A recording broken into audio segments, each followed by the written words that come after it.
იცი რა არის? სიმართლე რო გითხრა, არსებულ სასამართლო სისტემაში რომ რაღაცა პატარა იმედი მაინც რომ იყოს, რომ რაიმე სამართალი იქნება, ამის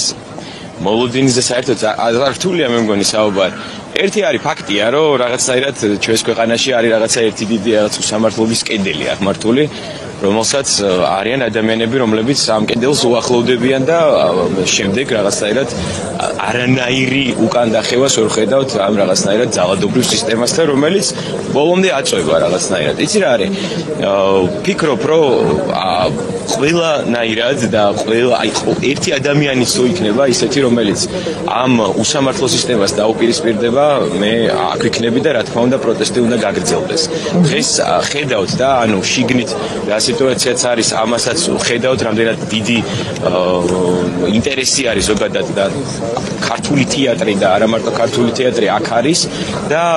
ხედავთ, რამდენად ბევრი ხალხია ასევე გარეთ და ველოდებით გადაწყვეტილებას, რომელიც ამ შენობაში ალბათ არ გადაწყდება, მაგრამ აუცილებლად რაღაცნაირად სიმართლე რომ გაიმარჯვებს, ამაში მე მგონი ყველანი დარწმუნებულები ვართ. არიან ადამიანები, რომლებიც აბსოლუტურად სისტემის პატიმრები არიან და აბსოლუტურად რაღაცნაირად თუ განსხვავებული აზრი გაქვს ნებისმიერ რაღაცნაირ მოვლენასთან ან ნებისმიერ ამბავთან, რომელიც შეიძლება რომ უპირისპირდებოდეს ჩვენი ხელისუფლების აზრს, ესე იგი შენ ხარ რაღაცნაირად დამნაშავე და ყველანაირად ამერის მიღმა ამაზე კიდევ უფრო მეტი არის და უფრო მეტი არის ძალადობა და რაღაცნაირად ეს არ ჩანს, თუმცა პირდაპირ ეთერშიც ხედავთ ამ ყველაფერს. შესაბამისად, იცი რა არის, ველოდებით გადაწყვეტილებას გუშინდელი პროცესიც ნახეთ, რამდენად ესეთი გვიანამდე გაგრძელდა, თითქოს რაღაცნაირად რაღაცებს ჭობენ და არის თითქოს რაღაცა მოლოდინი და იქნება რომ აქ რაღაც მართლა სამართლიანი გადაწყვეტილებები უნდა მივიღოთ რაღაცები, მაგრამ რეალურად ყველამ ვიცით, რომ რაც მითითება მე მგონი ის უნდა განხორციელდეს, მაგრამ ჩვენ ბოლომდე ვიბრძოლებთ და პროტესტიც აუცილებლად გაგრძელდება. ხო, გუშინდელმა სასამართლომ, ზიას სასამართლომ კიდევ ერთხელ დაგვანახა გიორგი ნამდვილად, რომ აი რაღაცა ერთგვარი იმიტაცია ხდება ხოლმე თითქოს სასამართლო პროცესის, რიგ შემთხვევებში ესეც არ ხდება, მაგრამ ნუ გუშინ მაგალითად დავინახეთ და დღესაც შესაძლოა იგივე სურათი გქონდეს, რომ თითქოს მოსამართლე ზის რაღაცეებს უსმენს, მხარეების პოზიციას ისმენს, მაგრამ საბოლოო ჯამში მაინც პირდაპირ არა გამოაქვს ვერ ვიტყვი, კითხულობს იმ გადაწყვეტილებას, რაც ყველა ხვდებით, რომ სადღაც სხვაგან არის მიღებული. სინამდვილეში აი ახლა ამ სასამართლო პროცესზე თუნდაც მაინც გვაქვს ხოლმე არა იმდენად მოლოდინი, რამდენადაც და არც იმედი, უფრო მეტად იმის შანსის ლოდინი, რა შანსი აქვს სასამართლოს დღეს აქ ახლა თუნდაც ამ სასამართლო პროცესზე და რა შანსის გამოყენება შეუძლია მას, თუნდაც მოსამართლე ირაკლი შვანგირაძეს. არ ვიცი, ჯობს გვიან ვიდრე არასდროსო, თუ მოსამართლე ამჯერად შვანგირაძე თუ არ ვიცი, ვინც იქნება, იცი რა არის, ყოველთვის რაღაცნაირად სინდისის ამბავი ალბათ გვაქვს ყველას და აქ შემოქმედი ადამიანები არიან ძირითადად და არიან მსახიობები, რომლებიც რაღაცნაირად ესეთი არ გამოვირჩევით ზედმეტად ესეთი საუბრით, რომ რაღაცნაირად ყველაფერს თავისი უბრალოდ ემოციის დონეზე მაინც. აქ არიან ადამიანები, რომლებიც მართლა არაფერი დაუშავებიათ და ეს ადამიანები ეძებენ სამართალს და დღეს აი ველოდებით ყველა მართლა რომ გამოცხადდება განაჩენი, რომელიც რაღაცნაირად ერთი გამონათებასავით მაინც იქნება აი ამ თელ რიგ არასწორობასთან და უსამართლობასთან, რასაც ჩვენს ქვეყანაში ვხედავთ. სამწუხაროდ ძალიან რთულია რომ რაღაცნაირად ესეთი სოფლიო პოლიტიკურ ამბავში გადადის ხოლმე ხანდახან საუბარი ჩვენი ამბიდან გამომდინარე, მაგრამ ერთადერთი რაც შემიძლია ამაზე თქვა არის ის, რომ ჩვენს ქვეყანაში ჩვენი პრობლემები რაც არის, ამაზე ჩვენ თვითონ თუ არ მოვაგვარეთ, ანუ ძალიან რთულია რომ სხვას მოთხოვო რომ ვიღაცამ რაღაცა გააკეთოს. შესაბამისად პირველ რიგში აი აქ უნდა გადაწყდეს და უნდა იყოს სასამართლო, სამართლიანი პროცესები ქვეყანაში და ადამიანები, რომლებიც არ არიან უსამართლოდ და უსამართლოდ ცხედან ციხეში, არ უნდა იყვნენ აქ და უნდა გათავისუფლდნენ, რა თქმა უნდა და ანდრო ჭიჭნიაძეს გამოვარჩევდი, რომელიც ჩვენი კოლეგა, რომელიც ჩვენი ძალიან კარგი ადამიანი და მართლა ძალიან ნიჭიერი მსახიობი, რომელიც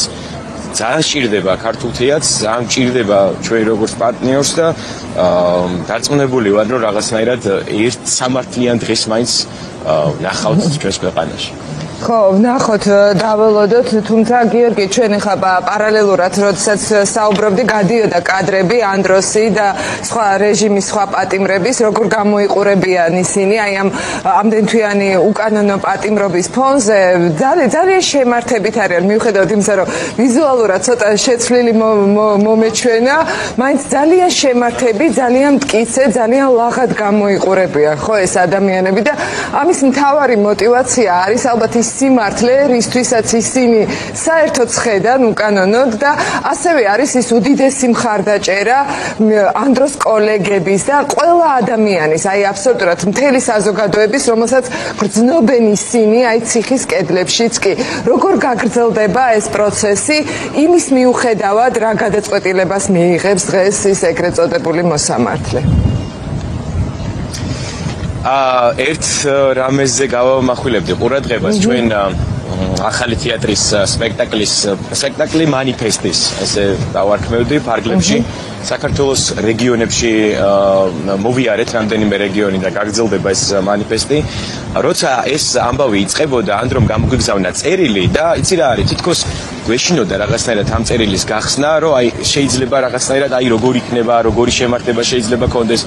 შეიძლება რაღაცა ჩვენ რაღაცა გვეშლებოდეს ან შეიძლება პირიქით ეს ადამიანები აქეთ გვამხნევებენ და აქეთ გვწერდნენ წერილებს რომ სამართლიანად უნდა მოხდეს ყველაფერი და ეს იყო ჩვენთვის ძალიან დიდი мотиваცია და ყველაზე დიდი мотиваცია არის ის რომ ადამიანები აი ჩვეულებრივი რიგითი ადამიანები რომლებიც ჩავედით მაგალითად არასდროს გამავიწყდება ვიყავით ჩასული გურიაში სტიქიამდე რა თქმა უნდა სადაც მანიფესტი შევთავაზეთ ნუ გითხრეს რომ შეიძლებაო მოვიდეს რომ რაღაცნაირად ცოტა ადამიანიო იმიტომ რომ ესე პროტესტით და ესე არ გამოირჩევიან ხოლმე გურულები რომ ესე ქუჩაში ესე ძალიან მასშტაბით იყოს იცი იმდენი ადამიანი მოვიდა არ ველოდებოდით მართლა იგივე მოხდა ქუთაისშიც ეს ადამიანები მოვიდნენ და აბსოლუტურად ყველანაირი პოლიტიკური შეხედულებების ყველანაირი რაღაცნაირად თავიანთი სურვილების უბრალოდ მოვიდნენ და უბრალოდ ეს ადამიანები სამართალზე საუბრობდნენ თავიანთ პრობლემებზე საუბრობდნენ და ფაქტია რომ ჩვენს ქვეყანაში ბევრი პრობლემა გვაქვს სასამართლო სისტემის პრობლემაზე ვსაუბრობთ ხო ყველა თახვდებით რომ ეს პრობლემა არის ნამდვილად როცა მოსამართლეს რაღაცნაირად დაწერილი ტექსტი SMS-ად კითხულობს ლამის ანუ ეს პრობლემა არის ამაზე თუ არ ვისაუბრეთ და ამაზე თუ ადამიანებმა პროტესტი არ გამოვხატეთ ხვალ რა გვექნება ანუ იქ სადაც დღეს აქამდე მოვედით მე ჩემს თავსაც ვაბრალებ ამ ყველაფერს და ყველას ვაბრალებ თავის დროზე როცა იწყებოდა რაღაც საკითხებზე და აი თითქოს გავატარეთ თითქოს მივუშვით რაღაცეები აქამდე მოვიდა და რეალურად პრობლემა რაც არის ამაზე თუ ყველა არ ვილაპარაკეთ და ამ შემთხვევაში რაღაცნაირად მსახიობებს გამოვარჩევდი და ხელოვნების სფეროს გამოვარჩევდი იმიტომ რომ მგონია რომ რაღაცა რეპრესიებივით არის დაწყებული პირდაპირ ამ სფეროზე რა კი ზუსტად ეს ჩანს ნამდვილად ასეა დიახ ხო და ანუ იცი რა არის ხელოვნების მთავარი როლის და დანიშნულებაც ეს არის გონია რომ ყოველთვის აი ისტორიის არ ვიცი თეატრის ისტორიაშიც რო გადავიდეთ და იგივე ჟურნალისტიკა და იგივე ანუ ტელევიზია ანუ მგონია რომ ეს ამ ადამიანებმა უნდა ვისაუბროთ პრობლემაზე რომ ეს პრობლემა გადაიჭრას მხოლოდ ის რომ რაღაცნაირად ყვავილებს უმღეროთ და მზეს უმღეროთ ეს ხო არ არის არა შემოქმედების თავარი დანიშნულება ჩვენ ვსაუბრობთ იმაზე რაც მართლა გვაწუხებს მართლა არიან ეს ადამიანები ციხეში და უნდა გამოვიდნენ შესაბამისად არ ვიცი ამ ერთობას მგონია რომ დიდი ძალა აქვს და აუცილებლად ეს რაღაცნაირად მანამ სანამ კონკრეტული შედეგები არ იქნება მიღწეული და მანამ სანამ ამ ადამიანებს არ შევცვლით, არ დაველაპარაკებით, არ ვიცი მსოფლმხედველობას არ შევაცვლით, არ ვიცი ახალი არჩევნები იქნება თუ როგორც იქნება, ამას მნიშვნელობა არ აქვს. უბრალოდ სამართალი ყველა სჭირდება რა და ეს იქნება ყოველთვის ასე ხდებოდა ჩვენს ქვეყანაში და ეს ახლა იქნება ესეც. მე სარწმუნებული ვარ გიორგი რომ ეს ასე იქნება. დიდი მადლობა კიდევ ერთხელ თავისუფლება ანდროს რეჟიმის ყველა პატიმარს ჩვენი მხარდაჭერა, სოლიდარობა თქვენ და ყველა იმ ადამიანს ვინც ახლა აი უკანონოდ გამოკეტილი ყავს ბიძინა ივანიშვილის რეჟიმს და ელოდებიან რაღაც გადაწყვეტილებას. ნახოთ როგორ